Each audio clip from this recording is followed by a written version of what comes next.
Hello, everyone. Welcome back once again. I'm Nicodemus Kane. Today is 3/11. um, Today is March 11th, 2022. Um,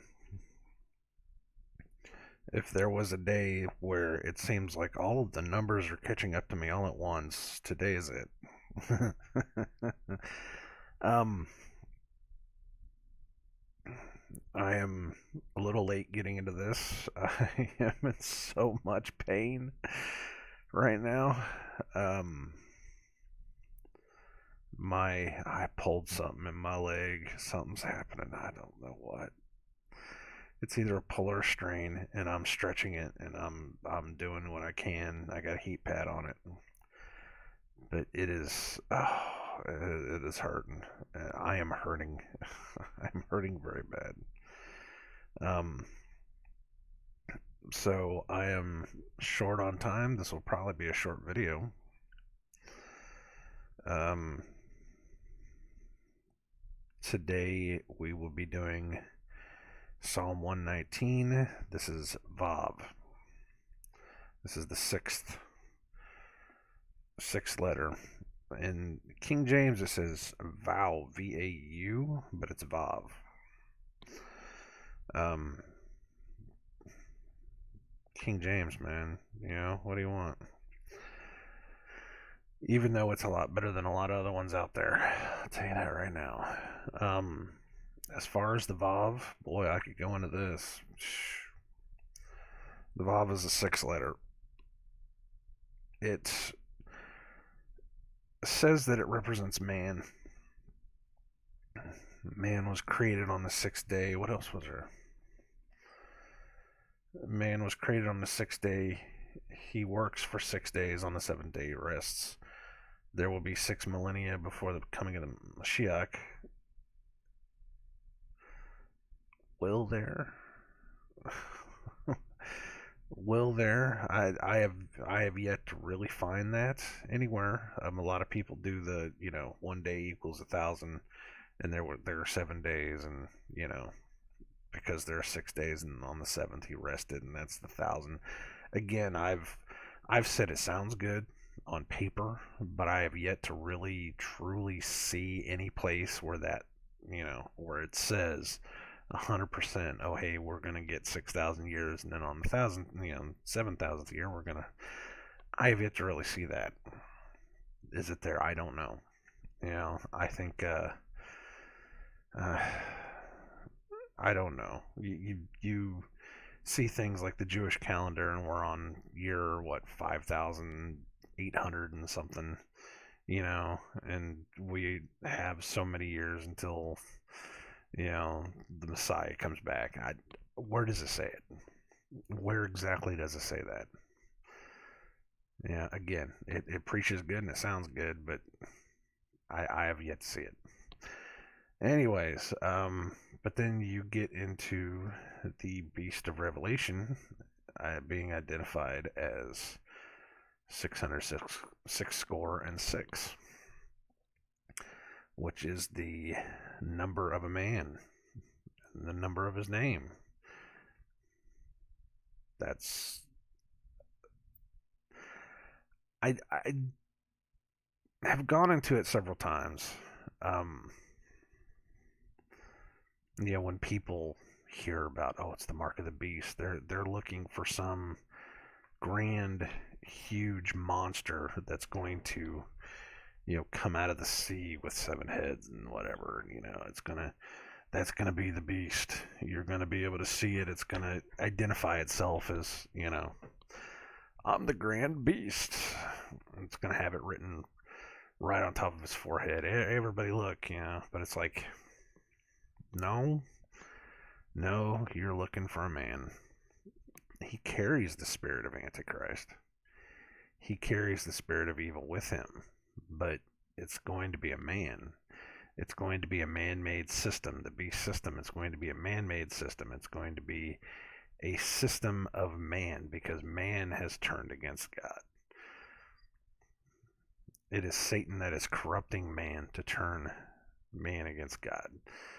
But the thing that brings everything down is a system, is a creation of man. Because everything is vanity. Everything is a creation of man. Everything that is not of God is a creation of man and is vanity. Therefore, the beast is man.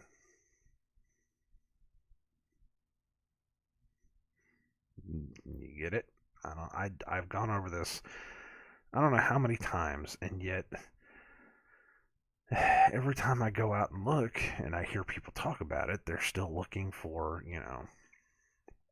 there's so many people that are looking for very distinct signs, and you're just like, but this points directly to it.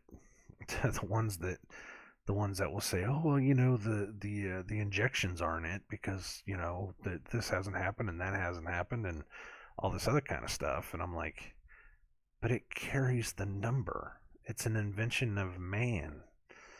It carries the number. There's patents out there that carry the number that have to do with what's going on. Money itself carries the number. The whole system carries the number. What more do you need? But people don't want to hear that. People don't want to hear that. They don't, blissfully unaware. They just go through their lives, and you're just.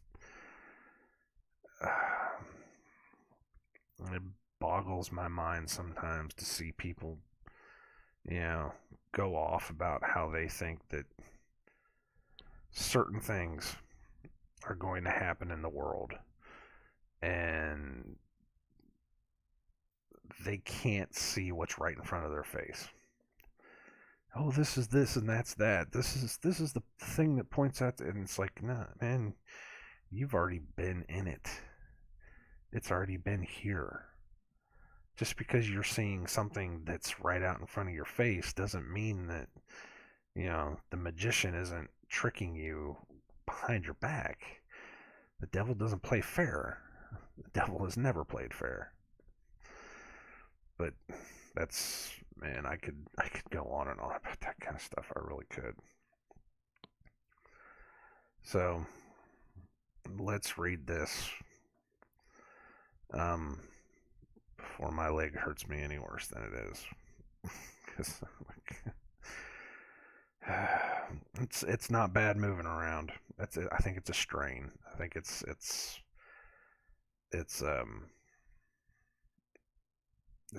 either, there are either two ways: a pull or a strain. And a strain is where you compact it, and a pull is where you tear it and you rip it. And I cannot remember the one where when you use it, I think if you pull it, if you use it, it hurts. But if it's a strain, if you just let it be and you put pressure on it, it hurts. Or I might have that backwards. I don't know. But it just sitting sucks. Sitting down is the worst. That's how, and it's just pain, just pure pain. But I got a heating pad on it, and hopefully it'll help. It'll fix it. Pray to God for healing. Alright, let's go through this. VAV. Let thy mercies come also unto me, O Lord, even thy salvation, according to thy word. So shall I have wherewith to answer him that reproacheth me, for I trust in thy word. And take not the word of truth utterly out of my mouth, for I have hoped in thy judgments. So shall I keep thy law continually forever and ever, and I will walk at liberty, for I seek thy precepts. I will speak of thy testimonies also before kings, and will not be ashamed. And I will delight myself in thy commandments, which I have loved. My hands also will I lift up unto thy commandments, which I have loved, and I will meditate in thy statutes.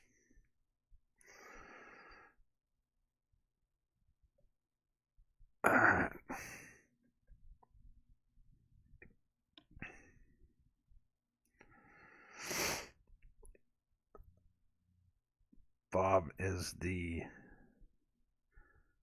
letter of a man, and this is all about. This is about a man coming to God. Let me let me have the words that I need to speak. Do not take it away from me. I will walk at liberty. I will speak. I will do this. I will do these things for you because I have found my truth in you. I have found your love. I have found your life that you have given me. This is these 8 passages more than anything, I think,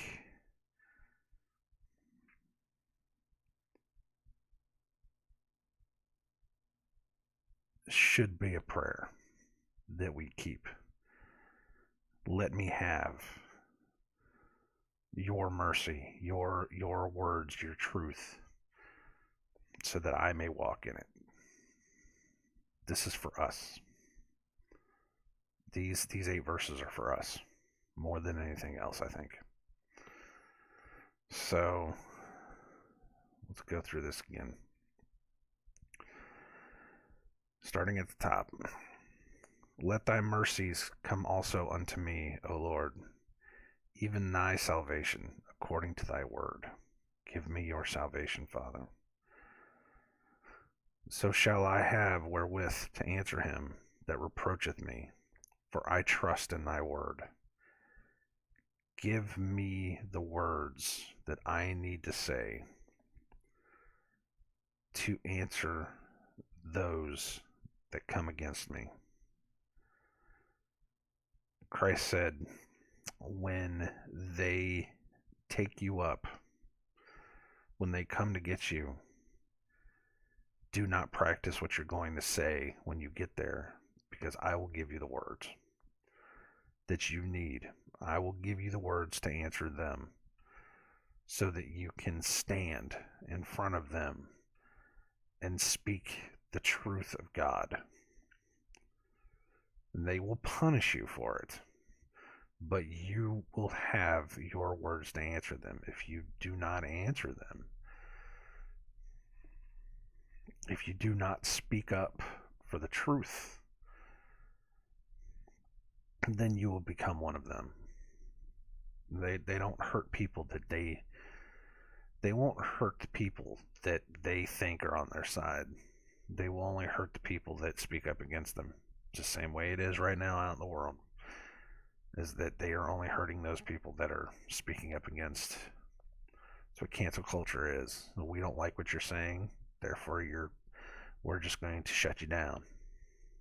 It's exactly what it is. They don't like to hear. They don't like to hear it.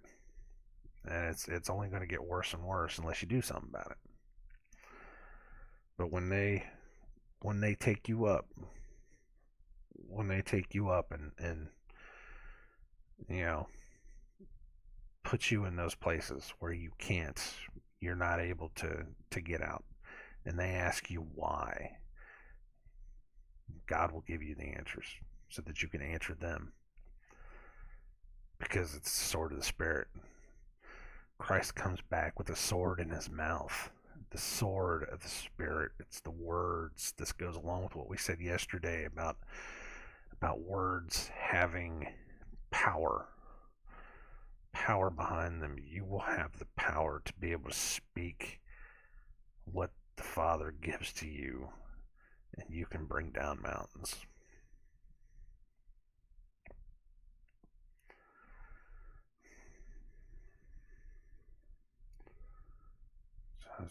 For I trust in thy word. And take not the word of truth utterly out of my mouth, for I have hoped in thy judgments. Do not ever take the words truth out of my mouth. Don't let me speak falsely. Don't let me lie. Don't let me find something that give me the truth always. So shall I keep thy law continually forever and ever. And I will walk at liberty, for I seek thy precepts. And I will walk at liberty, for I seek thy precepts. I will be free because I seek thy precepts. I will be free of the shackles of this world. I will be free of the bondage of this world because I choose to follow you. I choose to follow your word. Therefore, I will be free of this garbage world that teaches lies and teaches deceits, teaches falsities, that does its absolute best to teach me that everything that you tell me is completely wrong. And the more it lies to me, the more I fall into bondage under it. That's deep. That's deep. Within that one line, one sentence is more than you will ever know. I am the truth, and I will set you free. Or the truth shall make you free. Let's put it that way. Shall make you free. It will not set you free. It will make you free. You will be free. You will be something new. You will be something new on this world that cannot be controlled by the evil of this world that wants nothing more than to enslave you. It's what it's always been. That's what this book has always been about. Is slavery to evil, slavery to the lies.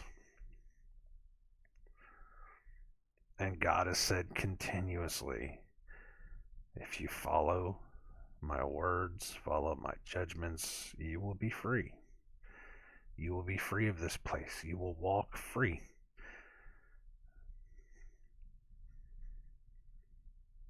But we have believed the lies, and therefore we are here.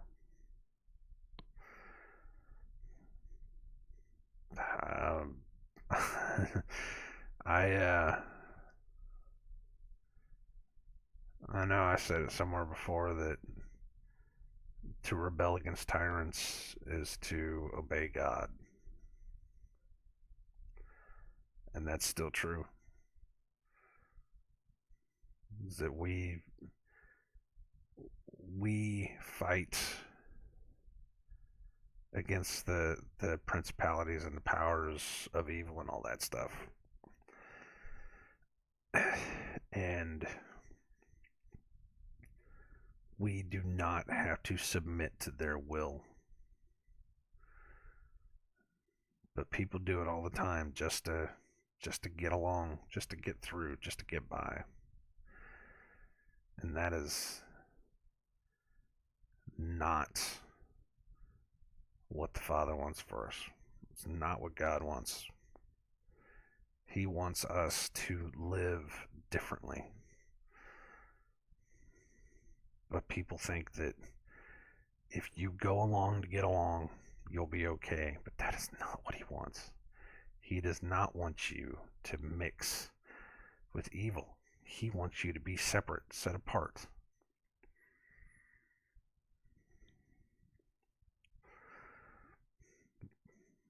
Broad is the way, narrow is the path.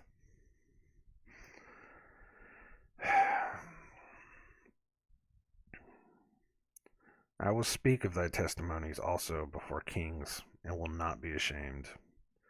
And I will delight myself in thy commandments, which I have loved. My hands also will I lift up unto thy commandments, which I have loved, and I will meditate in thy statutes.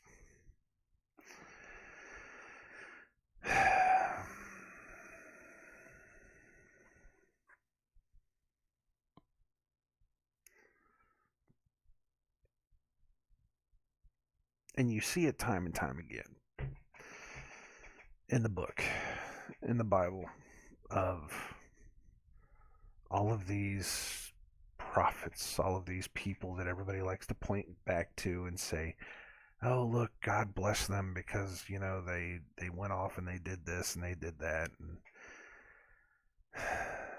but they were rebellious, not against God, against the rulers of this world. Daniel, David, Solomon. Well, not so much Solomon. What am I thinking of? Because Solomon fell. Um, uh, um,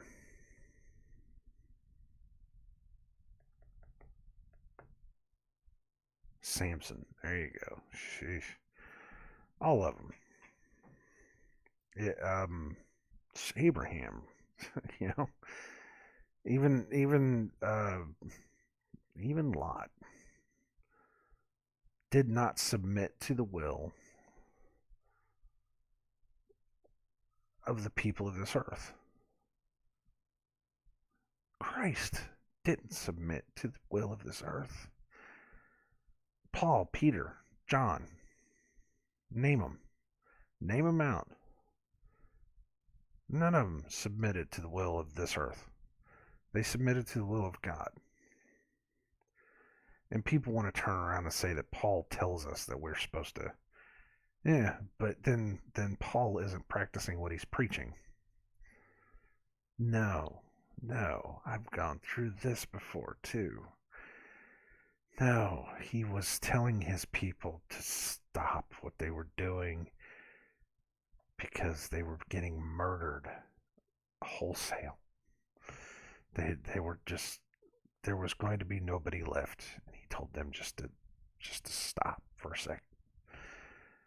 If he was talking to everybody, if he told everybody that they had to submit, we would not have Christianity. We would not be sitting here talking about this. I would not have a Bible in front of my face. This, it,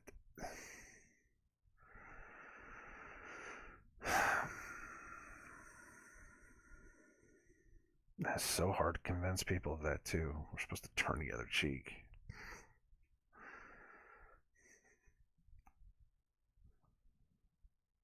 You're not supposed to be brought forth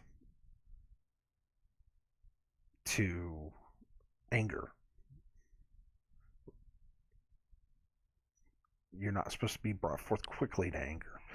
You're not supposed to let it consume you, overwhelm you. That's a thing, sure.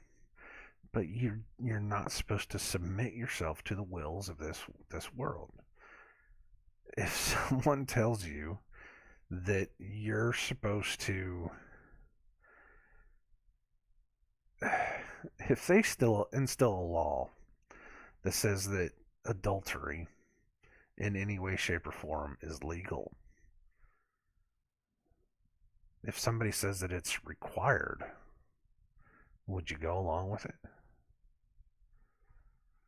Would you go practice it because somebody tells you to do it? No, you wouldn't. And if somebody asks you, well, why aren't you doing that? Well, it's because my father tells me not to do. And he'll give you the words. He'll tell you the places to point it out. And then they'll say, well, then you're just a blasphemer. You're or not a blasphemer so much. You're blasphemer against the law.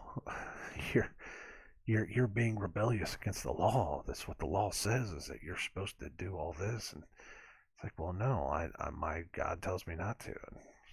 And then you're going to be condemned for it. I mean, are you going to go along with it? You churches are more than happy to tell you that, you can go out and do whatever you want, drink, have sex, have fun, do whatever. But we can tolerate it, but then you can come back in and, you know, is God going to tolerate it in the end? Is he going to tolerate it? Are you going to just be tolerant of people that do bad things in the world, or are you going to fight against it. I mean, what's going to take? What is it going to take? Because you're going to be, for the people that don't push back. What's the what's the point where you will stop and say, oh, hey, maybe we should have done something? When is it going to be? When is it going to be too much? Because you know, it looks like to me right now that everybody's just kind of more than happy to just let whatever happen, and you're following exactly the opposite of what God tells us to do. So, what's your point? What's the point where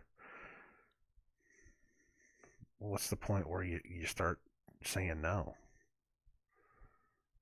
Because if you're not saying no, then you're not following God. You're not following God's will. You're following this world. And part of following that world is to follow the beast. What's the beast? The beast is man. The beast is man. The 666, that's us. It's the number of a man. It's the number of a beast. The whole 6 chromosomes, 6 neutrons, 6 whatever it is. The whole thing. It's us. We created this. And if you follow man, if you follow the things of this world, you are following Satan.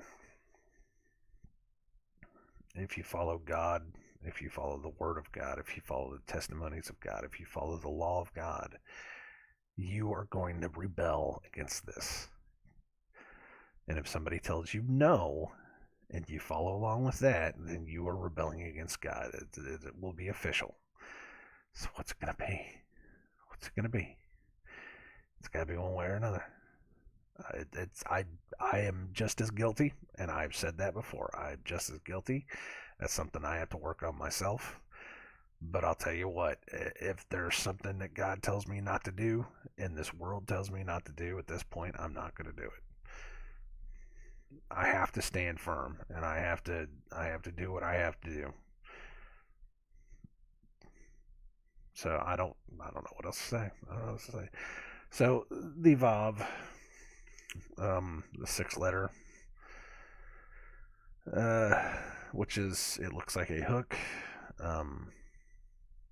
We all know where this is going. Let's see if I can find monster.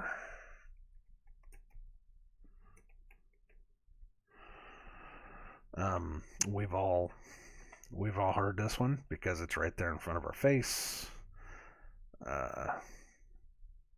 Because it's the VAVs. It's the VAVs. That I always find it amazing that this is perfectly like that. That's 666. It's right there in front of your face. I wouldn't drink that crap anyways. You guys, man, you guys put some garbage in your systems. I swear. Just, but that's where it is, right there, I mean, it's right in front of your face. It's always been right in front of your face. It's number 6 in gematria. Meaning of the word VAV is hook, as a connecting hook. When used when the tabernacle is assembled, and it looks like a Y. It's a hook. There's a thing once you get down in here, where they talk about how the hooks were used to put up the tent around the tabernacle.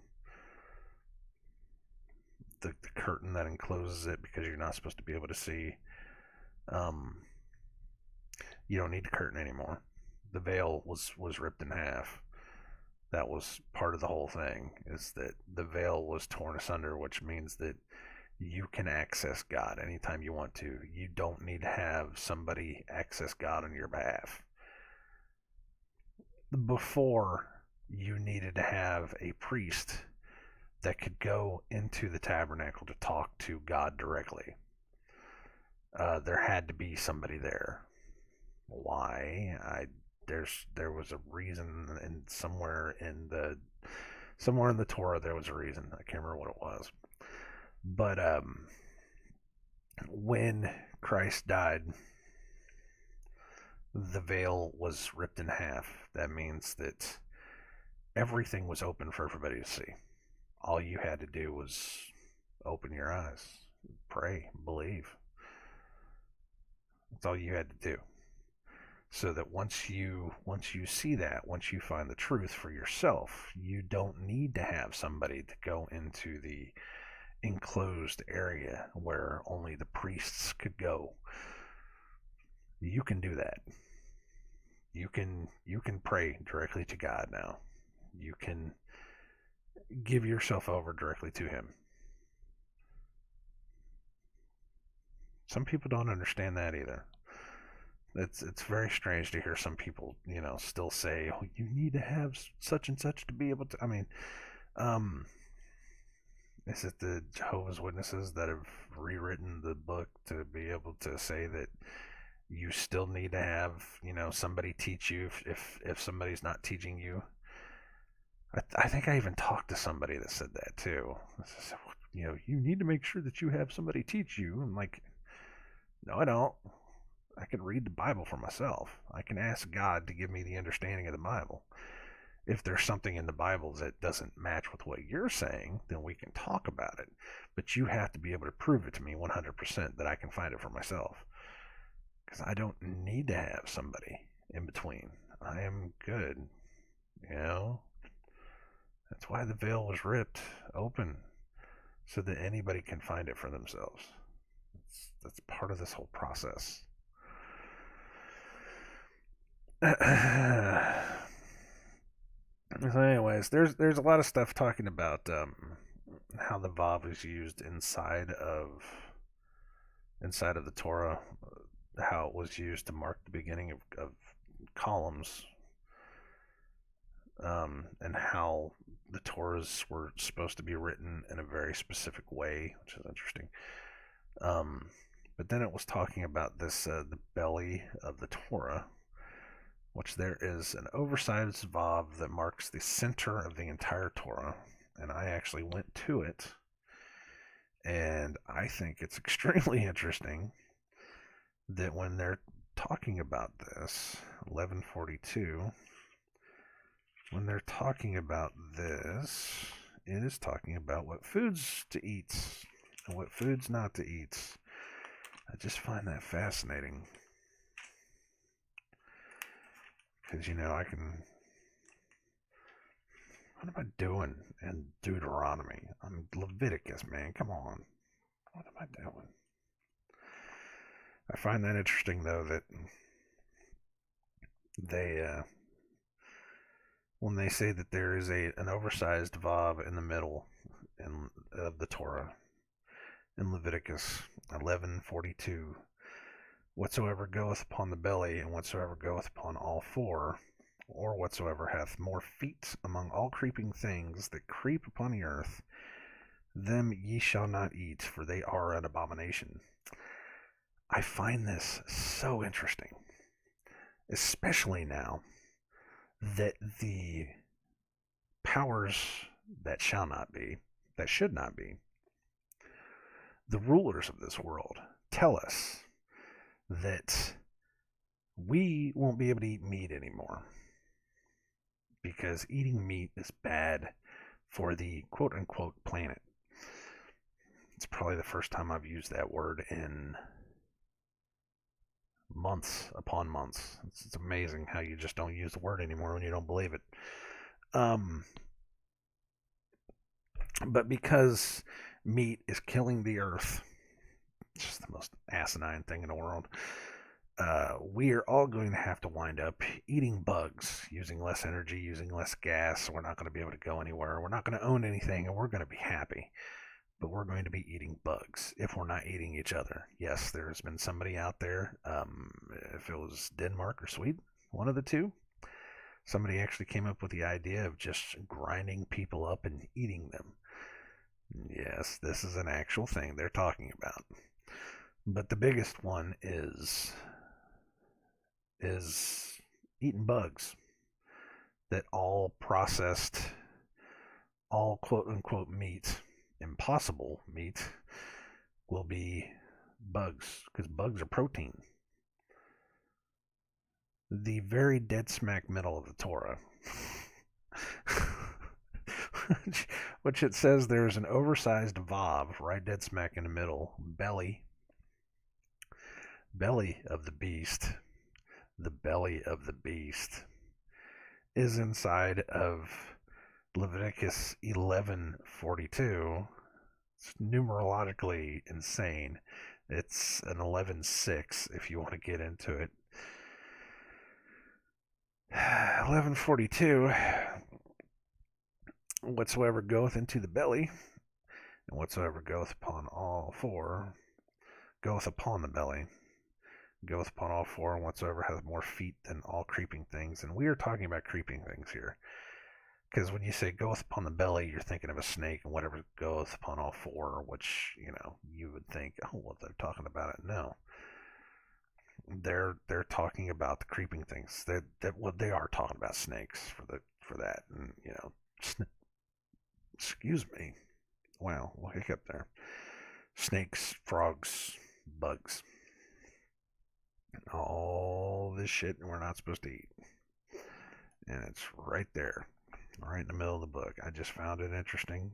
Just a thing. The fact that we're now talking about plant and bug-based diets.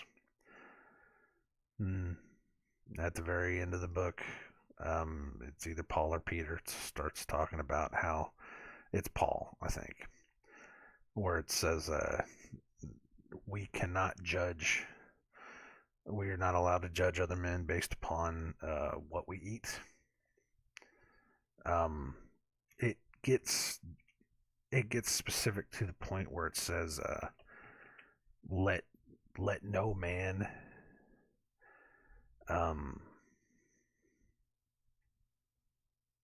No, it was in Revelations. That's what it was. It was in Revelations that they were talking about.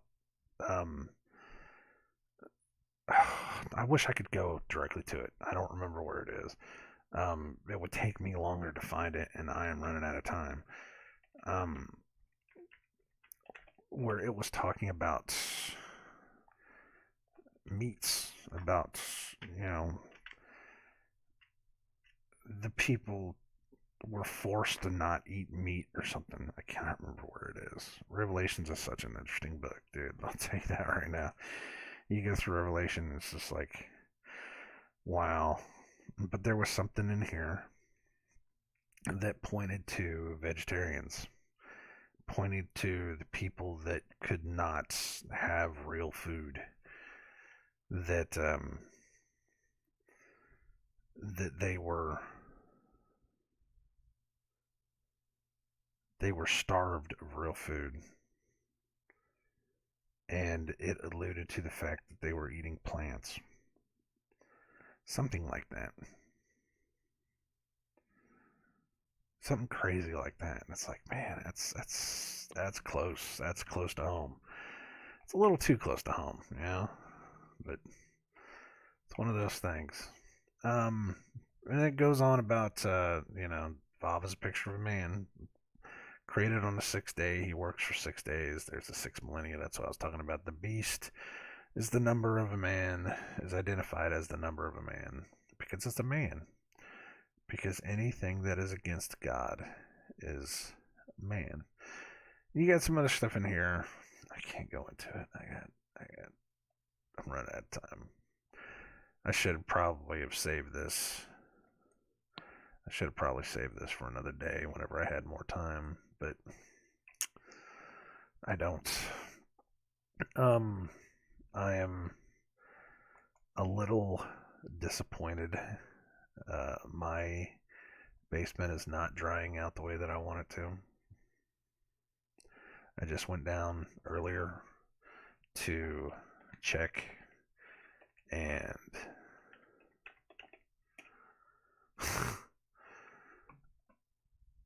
I just went down a little earlier to check to see how it's going. Certain corners that didn't get so wet are drying up pretty well. And I'm cool with that. I'm happy with that. But the hallway and the front, the ones that got it the worst, are still sopped. You can still stand there and you can feel the water coming up through your toes. And I can't vacuum that anymore. I can't. I mean, I can, but not with my leg. My leg is I can't. I can't hunch over a vacuum. It's what got me there in the first place. Now, it was probably that and probably having to lift that big ass tub of water out. So, uh, man,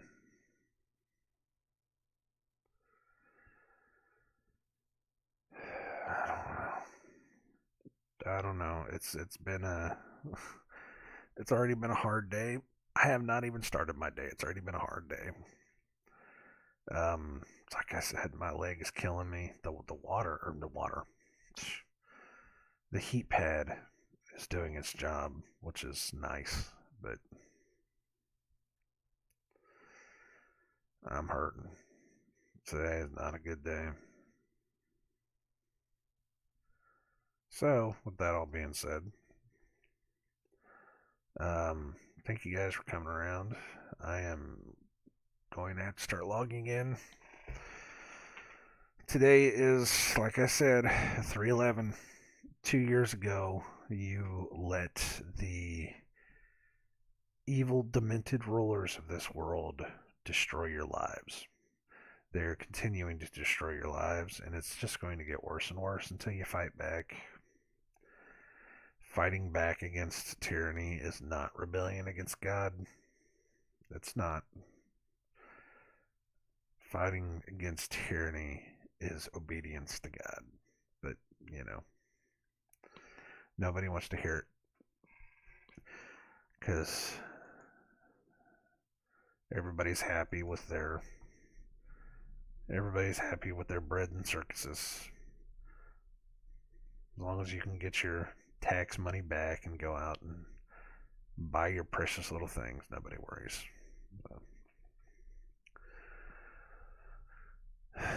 And I sound bitter when I say that. And it's like,